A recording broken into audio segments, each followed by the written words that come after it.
துடிக்கிறது.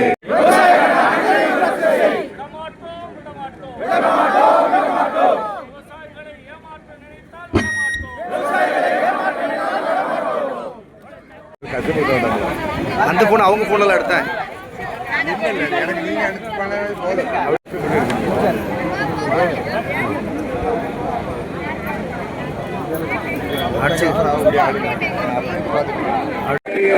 தமிழகத்தை வஞ்சித்து தெரிகிறதா? புரிகிறதா? மேகதாது அணை கட்டப்பட்டதை கண்டிக்கிறோம். அடுத்து நிறைவேற்ற அரசை கண்டிக்கிறோம். என்ன தயக்கம்? அனைத்து கட்சி கூட்டத்தை கூட்டுவதற்கு என்ன தயக்கம்? விவசாய சங்கங்களை அழைத்து பேசுவதற்கு என்ன தயக்கம்? விட்டுக் கொடுக்காதே.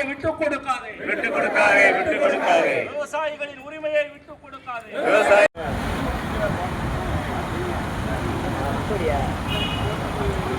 சரி, அப்ப நீங்க இதை பாருங்க, இன்னைக்கு போய் பாருங்க.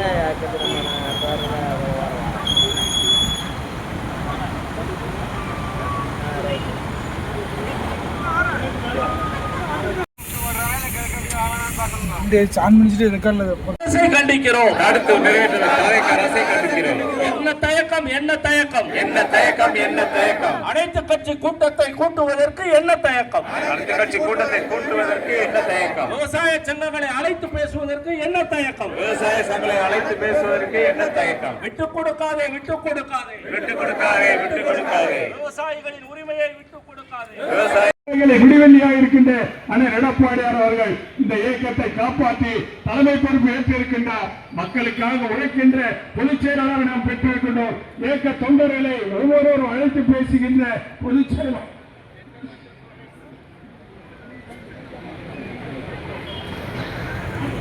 முடிந்த சட்டமன்ற தேர்தலிலே இந்த நடிகர் கட்சி ஆட்சிக்கு வந்தவுடன் 300க்கும் மேற்பட்ட வாக்குறுதிகளை கொடுத்து அந்த வாக்குறுதி எல்லாம் நிறைவேற்றாமல் சுமார் 100 நாளுக்கு கிட்டத்தட்ட சட்டப்பேரவையிலே நம்முடைய பொதுச் செயலாளர் அவர்கள், செயலாளர் வீரபெருமாள் நயினார் அவர்களே, அன்புக்குரிய சகோதரர் ஹரிசங்கர சிவசங்கரன் அவர்களே, மஹபூப் கான் அவர்களே, நிகழ்ச்சியிலே பங்கேற்றுள்ள நம்முடைய மாவட்ட கழக செயலாளர் கூறிய அத்தனை பேரை நான் சொன்னதாக ஏற்றுக்கொண்டு வந்திருக்கின்றே. அன்புக்குரிய சகோதரர்கள், அன்புக்குரிய அண்ணன் முன்னாள் சட்டமன்ற உறுப்பினர் ஆர்பி ஆதித்தன் அவர்களே, காலத்தில் மும்முனை மின்சாரம் 24 மணி நேரம் வந்துகிட்டு இருக்கு. அண்ணன் கண்ணபடி அவர்கள் ஈபி மின்சாரம் இருந்தாங்க, கட்டளையிட்டது இருக்கிறத வந்து குடியும் சட்டப்படி சொல்லிட்டு போயிட வேண்டியன. அதுக்கு ஒரு குழு போட்டிருக்காங்க, ஆணையம் போட்டிருக்காங்க, ஆணையத்தில் எல்லாரும் இருக்காங்க, அவங்கள வச்சு கேட்க சொல்ல வேண்டியன. இது ஒரு பெருமை, அதுக்கு ஒரு ரீலு.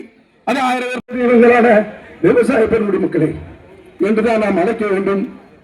இந்த போராட்டமானது நாம் எல்லாம் கலந்து கொண்டு விவசாயிகளுக்காக நாம் ரத்தத்தை சிந்தாவிட்டாலும் நம்முடைய வேர்வை என்ற வெயிலில் சிந்தி அவர் பிறகு இந்த இயக்கத்தின் பொதுச் செயலாளராக, முதலமைச்சராக, எதிர்கட்சி தலைவராக தமிழக மக்களிடையே 4 ஆண்டு காலம் சிறந்த முதலமைச்சராக பொறுப்பேற்று மக்கள் பணி ஆற்றிய கழக நிரந்தர பொதுச் செயலாளர் அண்ணன் புரட்சி தமிழர் அண்ணன் எடப்பாடியார் அவர்கள் ஆணைக்கிணங்க விவசாயிகளின் நலனை கருதி இந்த விடியா விஜய் அரசை கண்டித்து திருநெல்வேலி மாநகர், புறநகர் மாவட்ட கழகங்களின் சார்பில் நடைபெறுகின்ற இந்த கண்டன ஆர்ப்பாட்டத்தின் முன்னிலை பொறுப்பேற்றுகின்ற